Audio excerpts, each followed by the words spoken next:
Buenas tardes, profesores, buenas tardes, estudiantes. La Academia de Investigación y Análisis Económicos hoy realiza la segunda mesa sobre la relación Estados Unidos-México dentro de la coyuntura económica y política que vive el país y su relación con Estados Unidos. En esta mesa hoy tenemos el agrado de presentar por un lado al doctor Leonardo Lomelí Vanegas, que es el secretario general de la universidad y además es director de la Facultad de Economía y profesor de la misma. Hoy estará con nosotros. Por un problema de tiempo hago esta presentación muy rápida con el doctor Leonardo Lomelí, porque tendrá que retirarse en pocos momentos, ¿no? Entonces, sin más presentación, le daría la palabra al doctor Leonardo Lomelí. Muchas gracias. Pues comenzar por agradecer a la Academia de Investigación y Análisis Económico la invitación al director de la facultad, el maestro Eduardo Vega, a mis compañeros en el panel, bueno, el coordinador de la Academia, Manuel Cuello, a Miguel Ángel Rivera, a Eduardo Alezar, y a todos ustedes por estar aquí y por darme la oportunidad de hablar de un tema que indudablemente es de una gran actualidad.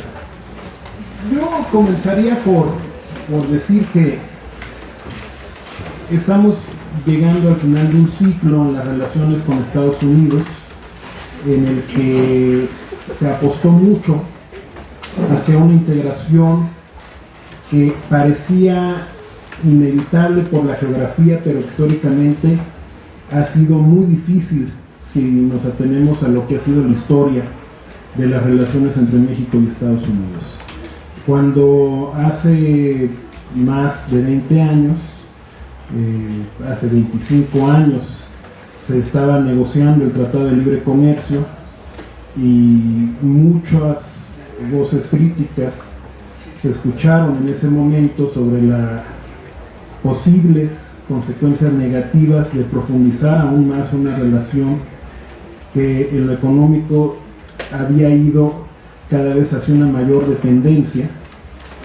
Parecía que prevalecía en el ambiente esta idea que en gran medida se generó a partir de la caída del muro de Berlín y del entusiasmo que acompañó el colapso de la Unión Soviética, de que se había entrado en una nueva etapa histórica en la cual las relaciones económicas internacionales iban a ser más fluidas y que por lo tanto era una apuesta muy exitosa el aprovechar la vecindad con Estados Unidos, buscar un tratado de libre comercio, tratar de profundizar la integración y apostarle a esa relación como un factor para relanzar la estrategia de desarrollo del país que había entrado en crisis desde la década anterior.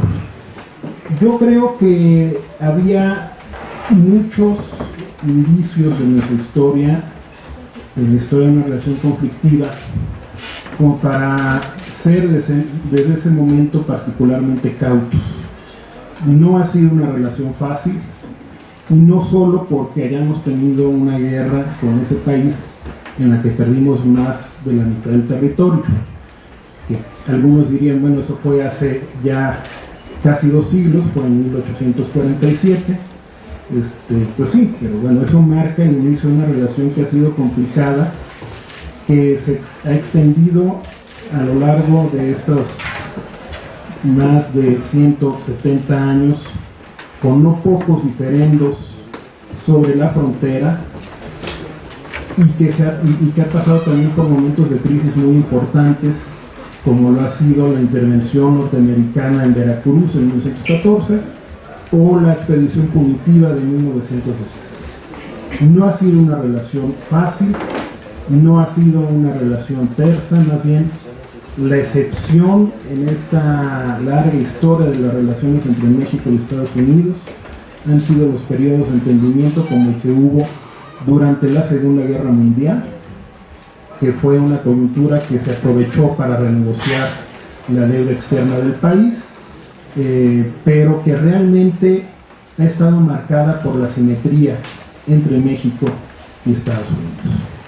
Entonces yo creo que llegamos a una situación en la cual es necesario reconocer que tenemos que revisar nuestra estrategia de desarrollo y ver más hacia el mercado interno y hacia la diversificación de las relaciones económicas del país. Y me preocupa mucho que amplios sectores, pues en este caso, dentro del gobierno, dentro de los partidos políticos, incluso dentro de la academia, no lo quieran reconocer así y que piensen que estamos en una especie de anomalía histórica, que la presidencia de Trump es un momento que pasará y que se restablecerá la normalidad y que no habrá pasado nada. Yo creo que por supuesto todos esperamos que este gobierno solo dure 4 años en Estados Unidos, pero eso no depende de nosotros, puede durar 8, y aún durando 4 no depende de nosotros que esto no vuelva a repetirse, porque el hecho de que haya llegado a la presidencia Trump esconde, por supuesto, o más bien es resultado de procesos mucho más complejos que tienen que ver con sentimientos muy arraigados en amplios sectores del electorado de los Estados Unidos y con intereses que también están ahí. O sea, tenemos que asumir que no podemos depositar la esperanza del futuro del país en las decisiones que se tomen en otro país. Y no podemos esperar que otro país, por muy poderoso que sea, sirva siempre de locomotora de nuestra economía.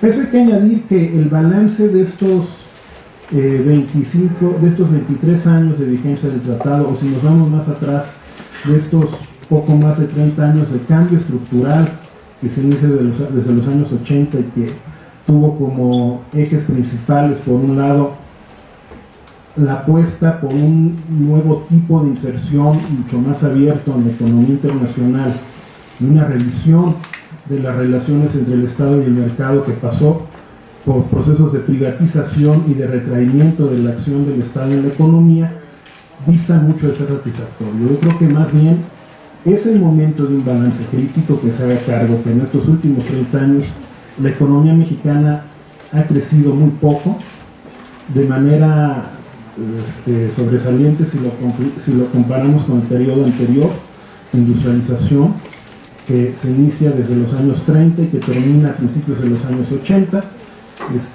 Pasamos de crecer de tasas de 6% anual en promedio a un raquítico promedio que repta alrededor del 2% en promedio en estos 30 años, y que es claramente insuficiente, ya no digamos para un país alcance el desarrollo, sino para incluso hacerse cargo de las necesidades más importantes de un sector de la población muy grande que se incorporó al mercado laboral en esta etapa. En estos 30 años nosotros transitamos por ese periodo que los demógrafos denominan bono demográfico, que ocurre en los países cuando se reduce la población dependiente, en este caso sobre todo la población menor de 15 años por efecto de las políticas de control de la natalidad, planificación familiar.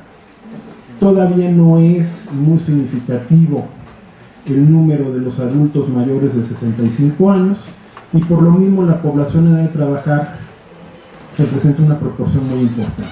Ese es el llamado bono demográfico, que puede ser un bono para una economía que crece y que genera empleos, pero que se vuelve una presión para una economía que no crece y que por lo tanto no genera suficientes empleos. Y a lo largo de estos 30 años dilapidamos ese bono demográfico básicamente a través de dos válvulas de escape. Una de ellas fue la migración hacia Estados Unidos y otra de esas válvulas de escape fue la informalidad.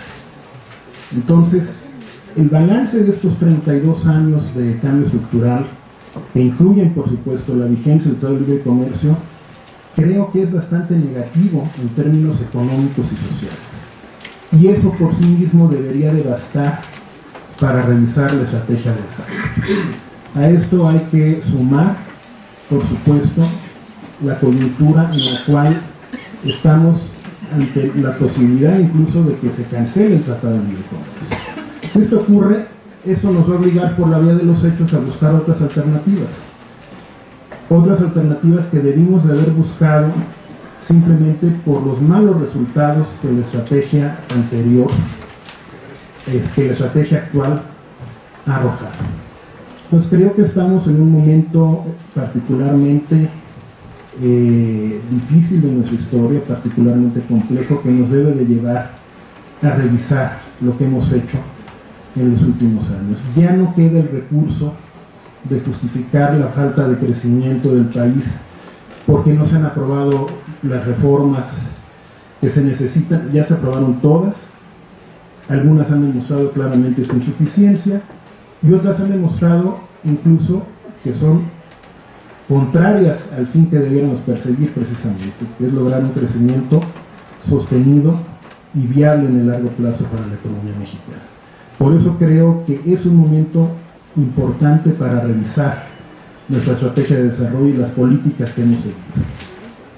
Y esperaría, y creo que eso se extraña en los planteamientos de las principales fuerzas políticas del país, propuestas en ese sentido de cara al proceso electoral del próximo año. Creo que es importante hacerse cargo del alto costo económico y social que ha tenido perseverar en una estrategia económica que a todas luces ha resultado fallida. Y ha resultado fallida por los propios resultados que ha dado en el país, pero también en comparación a lo que han logrado otras economías emergentes, que en algunos casos incluso partían de grados de desarrollo inferiores al nuestro en este mismo periodo. Entonces, por eso es importante, y por supuesto que desde nuestra facultad y desde la universidad debemos hacer, analizar también esas experiencias, porque hemos comprado también la idea de que solo hay un camino y solo hay una política económica. Y si para algo nos debe servir la pluralidad que siempre ha caracterizado nuestra facultad, es precisamente para insistir en lo contrario. Que hay otras alternativas, que hay otras políticas, que hay otras estrategias más acordes a las necesidades de nuestra población y que por lo mismo debemos acometer el reto de repensar cuáles son las opciones de desarrollo del país en el mediano y en el largo plazo. Yo dejaría aquí mi intervención. Muchas gracias.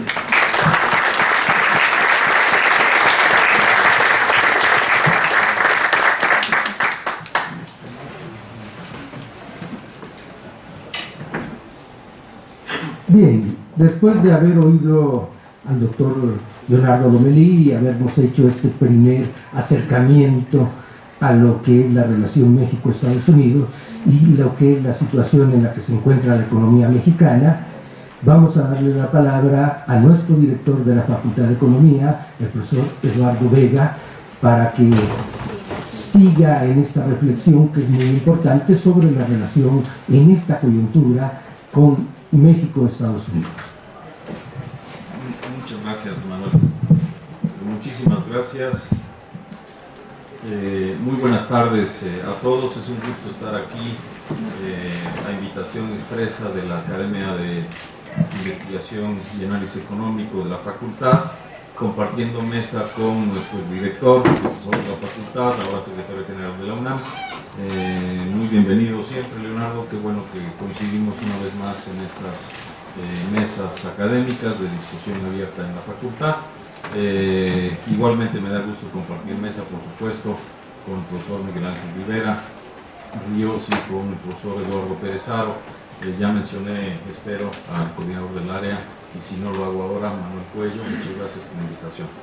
Rápidamente, yo quisiera señalar unas cosas que me parecen importantes, justo a propósito del tema, o incluso del título mediante el cual se difundió esta mesa, el de la coyuntura económica México-Estados Unidos.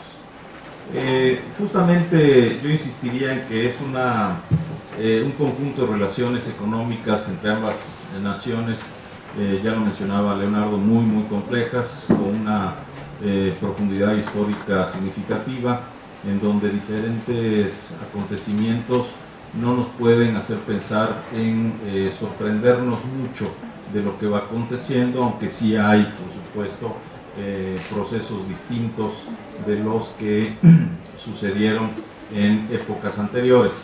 Igual que lo refería Leonardo, yo me ceñiré básicamente con los mismos cortes, los 32 años de reformas estructurales y los 23 años del Tratado de Libre Comercio.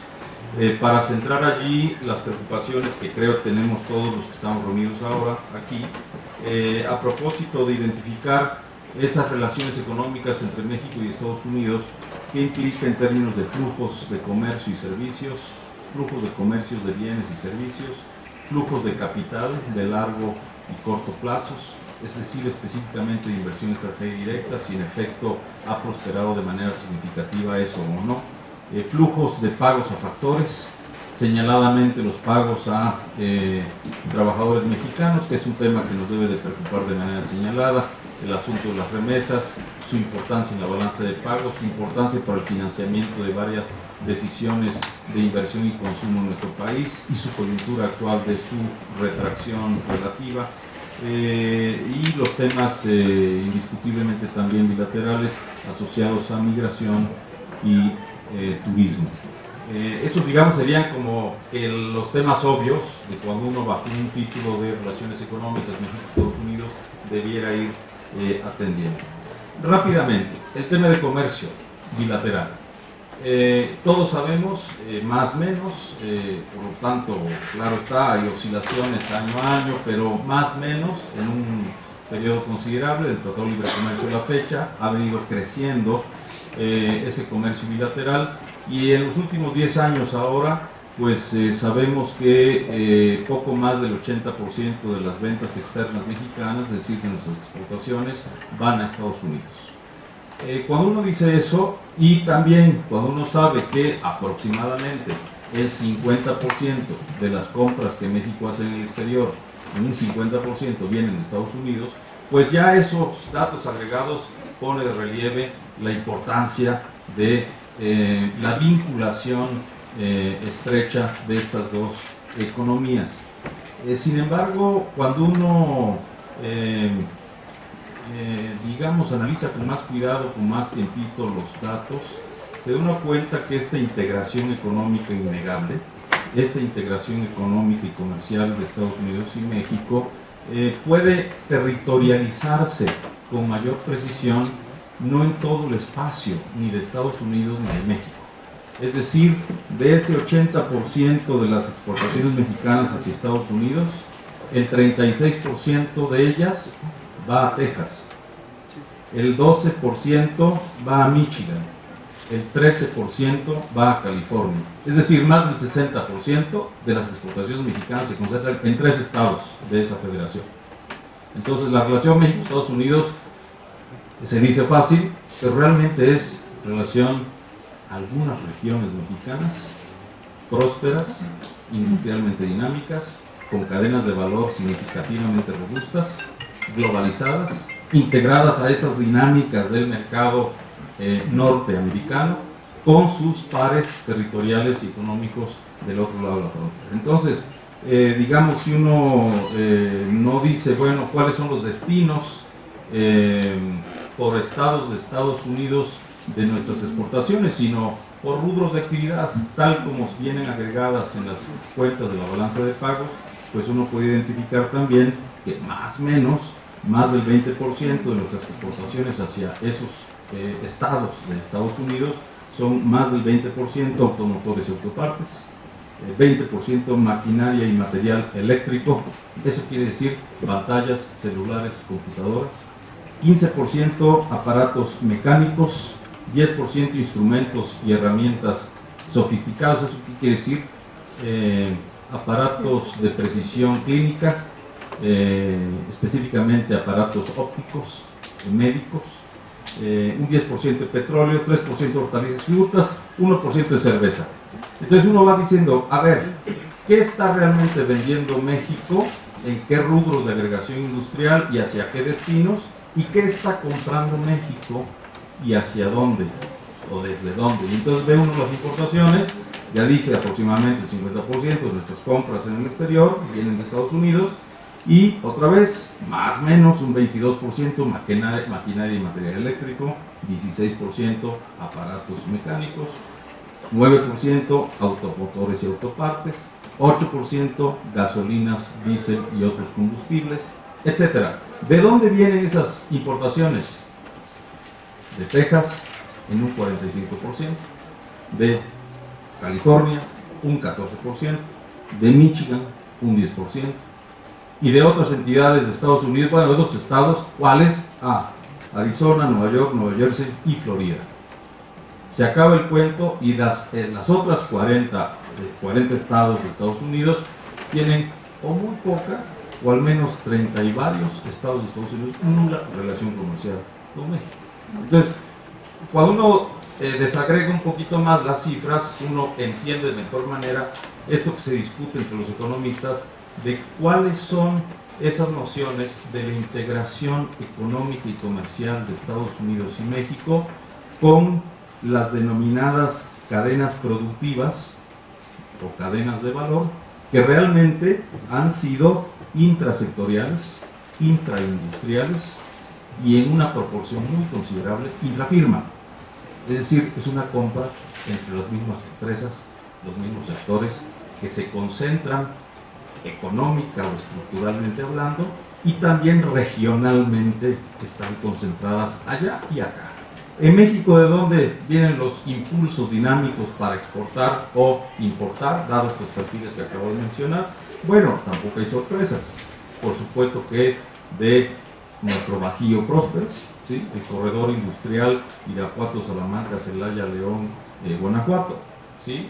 Por supuesto que también del corredor industrial en Nuevo León, radicado centralmente en Monterrey, el ímpetu jalisciense con toda la producción de pantallas, celulares, televisiones, microchips, etcétera, y en la frontera norte, por supuesto. Todos los estados fronterizos tienen una relación importantísima con Estados Unidos, desde Baja California, Sonora, Chihuahua, Coahuila, Nuevo León y Tamaulipas, lo tienen fundamentalmente por procesos de maquiladoras, y el resto del país también tiene una importante relación con la economía de Estados Unidos, pero los estudios que analizan esto de manera más desagregada refieren no solo la concentración por estados, por muy poquitos estados en Estados Unidos, sino también una concentración que viene de mayor a menor geográficamente en México. Hay una mayor integración económica de la frontera norte, el norte industrial de México, el Bajío industrial de México, el centro de México, y ya muy poca relación el sur y el sureste. Entonces, cuando uno ve la literatura que alude hacia la sincronización de los ciclos económicos de Estados Unidos y de México, es cierto, es prácticamente incontestable. Hay algunos índices especializados más recientemente construidos para poner de relieve esa sincronía entre los ciclos de una y otra economía. Prácticamente se habla en algunos de esos documentos de la literatura disponible de un solo ciclo industrial que tiene diferentes formas de agregación entre estas economías, y Canadá también, por supuesto, pero esa sincronización de ciclos económicos no se corresponde con una convergencia de ingresos ni una convergencia de bienestar. Entonces es una sincronía de ciclos sin bienestar, para el caso de México, o una sincronía de ciclos sin convergencia de ingresos, para el caso de México, y por lo tanto, cuando uno va acercándose al análisis del Tratado de Libre Comercio y sus beneficios o sus costos, pues uno puede identificar que en efecto el gran éxito del Tratado de Libre Comercio, que lo ha tenido, es la integración interindustrial, intrasectorial, entre regiones específicas de Estados Unidos y de México, sin que ello necesariamente se haya traducido en una integración de la economía mexicana. Es decir, la economía mexicana tiene una estructura productiva desarticulada, que camina a diferentes pulsiones, a diferentes ritmos, y también se expresa territorialmente entre zonas muy estancadas y deprimidas y otras relativamente dinámicas. Si nos vamos a las inversiones extranjeras directas, o a la inversión extranjera directa como un flujo agregado, podemos decir también, revisando las cifras, que más o menos estoy tomando solo un año, pero cambiando otra vez las cifras específicas de cada año, en los más recientes 10, las oscilaciones, habiéndolas, son no muy significativas, aproximadamente, cerrando cifras, 30.000 millones de dólares el monto total de inversión extranjera directa en 2016, pues de ese monto el 50% provino de Estados Unidos. Si comparamos esas inversiones extranjeras directas con lo que realmente ha acontecido en términos de inversión directa, pero con activos nuevos, entonces vamos a ver que no hay mucha importancia al respecto. ¿A qué me refiero? Para quienes razonamos algunas de las dimensiones del análisis económico con herencias marxistas, aún podemos recordar la discusión de la concentración y la centralización del capital. Fundamentalmente estos procesos de inversión se están traduciendo en un proceso creciente de centralización de capital. Es decir, esa inversión extranjera directa viene a comprar activos ya existentes y por lo tanto no se traduce en una inversión nueva que genere riqueza nueva, empleos nuevos, impuestos nuevos y tampoco impulsos dinámicos. Entonces, la cervecería mexicana ya no existe. ¿Por qué? Porque la compraron los belgas y los holandeses, etcétera. ¿No? Los ejemplos creo que los tenemos todos. Y lo que sí era ya inversión extranjera directa antes de las reformas estructurales del 85 a la fecha, siguen siendo, por supuesto, esas sí, inversiones nuevas. De las inversiones directas que se registran en balance de pagos como inversión extranjera directa, pues ahí sí, en autos, autopartes, pantallas, televisores, siguen siendo las transnacionales que ya todas las marcas las tenemos en la cabeza en este salón. Pero algo interesante, las remesas, es decir, aquella parte de los ingresos salariales de trabajadores mexicanos residentes en Estados Unidos que envían a México, más o menos también por el mismo año 2016, sumaron 25.000 millones de dólares. Si uno dice, esos 25.000 millones de dólares, ¿cuánto pesan en el 50% de los 30.000 millones de dólares de inversión extranjera directa? Pues tenemos que las remesas son 1.7 veces más que la inversión extranjera directa. Es decir, la inversión extranjera directa proveniente de Estados Unidos pesa aproximadamente el 60% de las remesas. Hay más flujos de ingresos de los trabajadores mexicanos residentes allá que de los inversionistas estadounidenses que vienen a hacer sus operaciones manufactureras y económicas en México. Entonces, más o menos, estas son las cifras que yo quería señalarles. Evidentemente, para no abusar del tiempo, yo iría cerrando señalando lo siguiente. Además de las tres grandes reformas estructurales de esa segunda mitad de los años 80 del siglo pasado, que todo el mundo ha caracterizado, y me parece que bien, como apertura comercial y financiera, privatización económica y redimensionamiento o achicamiento del Estado en cualquier forma que se le mida, ¿sí? En términos institucionales, en términos de propiedad, de patrimonio, de inversión pública, etcétera, de capacidad de gestión, de gobierno y demás. Ese achicamiento del Estado, junto con, ya dije, la apertura y la privatización, uno puede identificarlas como las tres grandes reformas estructurales de la segunda mitad de los 80s hasta antes del Tratado de Libre Comercio. Y las reformas estructurales que se echaban de menos una vez que se puso en vigor el Tratado de Libre Comercio son las que se pusieron en vigor ya todas, bueno, las 11 más recientes a partir del 2014. De esas 11 importan muchísimo para el análisis económico, importan todas, pero importan mucho para el análisis económico por supuesto, la reforma laboral, la reforma energética, la reforma de telecomunicaciones, la reforma de competencia económica, la reforma fiscal, la reforma financiera, la reforma educativa. Las otras también son muy importantes, transparencia y todo, ¿no? Pero estas que acabo de mencionar, me parece que para el análisis económico importan mucho, porque estas sí que nos están rediseñando, pues ni más ni menos que el mercado de trabajo, la flexibilización del mismo, la precarización del empleo, los bajos salarios, la disputa por el salario, etc. Y la energía, bueno, no cabe duda que hay una integración energética entre Estados Unidos, Canadá y México, nos guste o no nos guste. Hay una integración energética.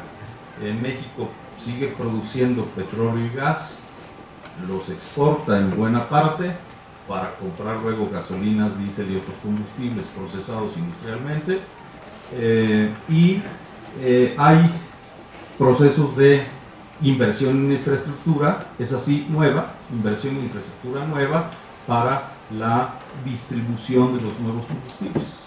Entonces, oleoductos, gasoductos, poliductos, etcétera. Y cuando nos dicen, por ejemplo, el tema del gasolinazo de enero, ¿no? Nos explica la Comisión Reguladora de Energía, la CRE, cuál es el componente de precio de las gasolinas en México, y nos dice, bueno, es que hay varios componentes, ahí están los gastos de producción, los gastos de importación y los gastos de logística. Y los gastos de importación y los de producción los entendemos bien, pero cuando dicen los de logística, pues están refiriendo ni más ni menos que al transporte, al almacenamiento, a la distribución. Y la CRE dice, desgraciadamente salen muy caros esos costos de logística, porque no tenemos buen sistema férreo, porque no tenemos buenos puertos y barcos. Bueno, la apertura y la privatización vendió los astilleros de México, bueno, los astilleros de Veracruz, que era la empresa fabricadora de barcos, y dejamos de invertir en ferrocarriles y vendimos buena parte de los servicios ferroviarios. Entonces tenemos más costos porque decidimos como país, como economía, privatizar eso. Entonces no podemos, a mi parecer, disociar las decisiones tomadas bajo el mismo modelo económico, bajo la misma orientación de política económica, como lo decía Leonardo, sino tenemos que cambiar las prioridades y los objetivos de política económica, y por lo tanto incluir aquí, ya no me queda tiempo, pero lo digo, si no luego me voy a sentir mal yo y me van a criticar varios, también tenemos que decirlo explícitamente, tendríamos que incluir de manera sistemática en estas valoraciones el tema ambiental. El cambio climático es solo una expresión de lo energético, lo productivo, lo institucional, y hoy la política de Estados Unidos es anti-cambio climático, y eso se va a expresar mucho en tensiones adicionales en la relación bilateral con México. No es que México sea un ejemplo a favor de las políticas de cambio climático, de adaptación y mitigación del cambio climático, pero sí había una estructura institucional de entendimiento bilateral con los anteriores gobiernos estadounidenses que tendían hacia inducir, promover, facilitar pues esa tímida todavía transición energética hacia la energía no fósil. Pero hoy yo creo vamos a estar energía fósil por el resto del siglo, y aunque Trump dure 4 u 8 años, ojalá que dure menos de 4, me parece que el futuro energético ligado a lo ambiental no es muy halagüeño. Sin embargo, a ver, y con esto ahora sí cierro, hay la oportunidad en efecto de que los economistas mexicanos pensemos con mayor firmeza y yo diría y decisión cuáles son otras formas de pensar la economía nacional, de identificar los objetivos de no solo crecimiento económico, sino de desarrollo, y entonces discutir política económica, política pública, expresión territorial del desarrollo, beneficiarios directos, tangibles, documentables de los beneficios de ese crecimiento y desarrollo.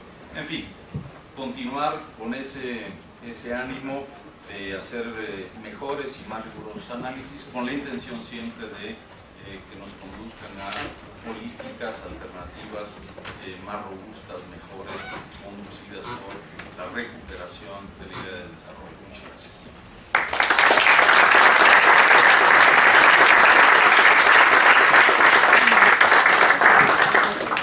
Agradecemos la participación de Eduardo Vega, de la facultad. Nos ha hecho un resumen muy rápido de la situación de la economía mexicana, del desarrollo de la economía mexicana, un desarrollo desigual y descompensado, que nos habla de cuál es la situación y cómo establecemos una relación con los Estados Unidos. Creo que es una reflexión sumamente importante que abre la discusión para ver cuáles son las carencias internas que se tienen y poder ver cuáles son las relaciones que debemos de tener hacia los Estados Unidos. Le damos la palabra al profesor Miguel Ángel Ríos Vega, que es un investigador fundamental de la Facultad de Economía y da hasta con nosotros.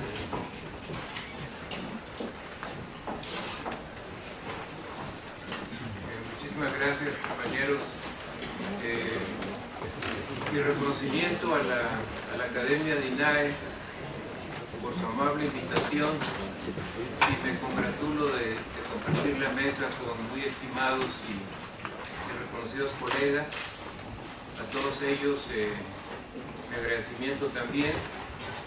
Y ya entrando en materia, estoy en su mayor parte de acuerdo con lo que ellos señalaron, y me parece que han establecido importantes referentes para avanzar en la discusión. Entonces voy a, en cierto modo, situarme en el contexto que ellos han planteado, modificando algunas cosas que había preparado para decir.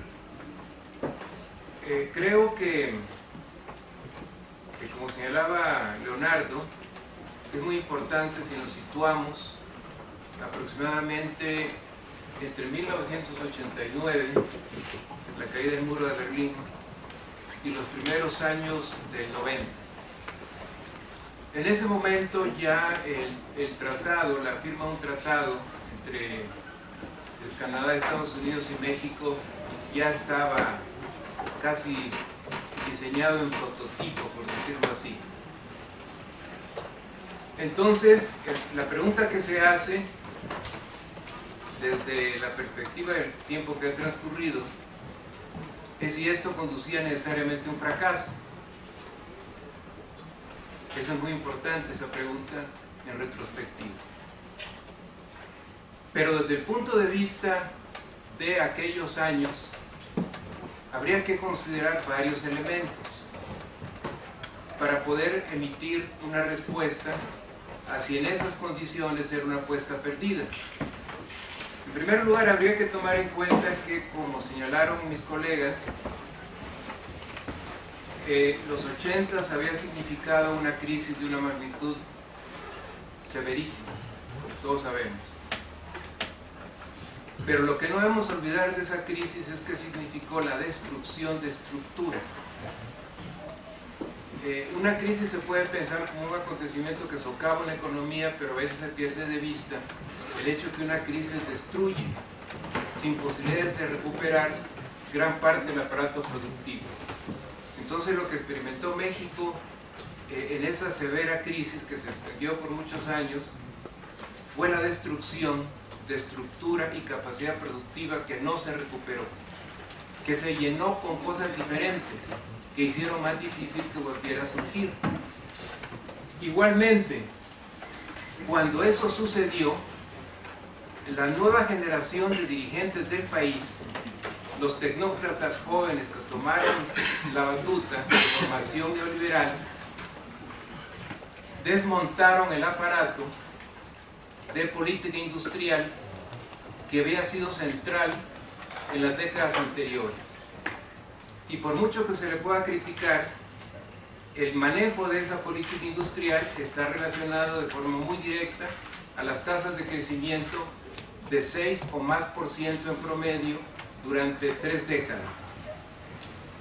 Entonces lo que tenemos aquí son dos importantísimos fenómenos que están fuertemente relacionados, que son la pérdida de estructura y la consecuente desmantelamiento de lo que se podría haber hecho como una alternativa para que el país fuera económica y políticamente más independiente.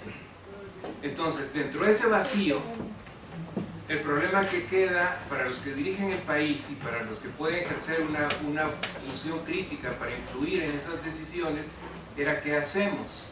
Entonces, en ese contexto aparecieron sugeridas o perfiladas varias opciones, y la opción más fuerte de todas ellas era naturalmente integrarse a Estados Unidos, y los promotores de esa integración argumentaban algo que no se ha probado o desprobado de una manera definitiva, que era que ya la economía mexicana y la estadounidense estaban silenciosamente integradas. Los trabajos que se han escrito en torno a la evaluación de esa supuesta integración silenciosa no han llegado a conclusiones concluyentes, y las pruebas son insuficientes, tanto para refutarlas como para verificar esa hipótesis. Pero a voz populi y argumento de los políticos tiene una fuerza contundente. Entonces, era un camión que se movía por inercia hacia el tratado. Entonces, cuando se firmó el tratado, la maquinaria estaba ya en movimiento. Fue la consumación, por así decirlo, de acontecimientos de una magnitud determinante que habían sucedido de 20 años o más atrás. Entonces, ya situados en el tratado, ya en el momento de la negociación de los equipos respectivos de los tres países y los famosos cuartos de semi-herméticos, donde negociaban los representantes de los sectores, nuevamente vuelve a hacerse la pregunta si esto era algo predestinado al fracaso. Y la respuesta es que lo que hicieron los que diseñaron el tratado, crearon la primera base del fracaso, porque lo que hicieron al escribir los capítulos constitutivos del tratado, lo que hicieron fue subordinar a la economía mexicana a los requerimientos de la economía estadounidense, tanto en el agro como en la industria y los servicios. Pero no podemos emitir, sin embargo, una opinión concluyente, porque pese a que hicieron eso, quedaban ciertos espacios de libertad. Por ejemplo, la destrucción más onerosa fue olvidar el pasado productivo del sector agrícola mexicano para crear una nueva historia con especializaciones en ciertos productos para convertirnos en los principales compradores mundiales de los granos producidos en Estados Unidos. Eso fue una completa aberración, pero no tuvieron limitaciones y lo hicieron.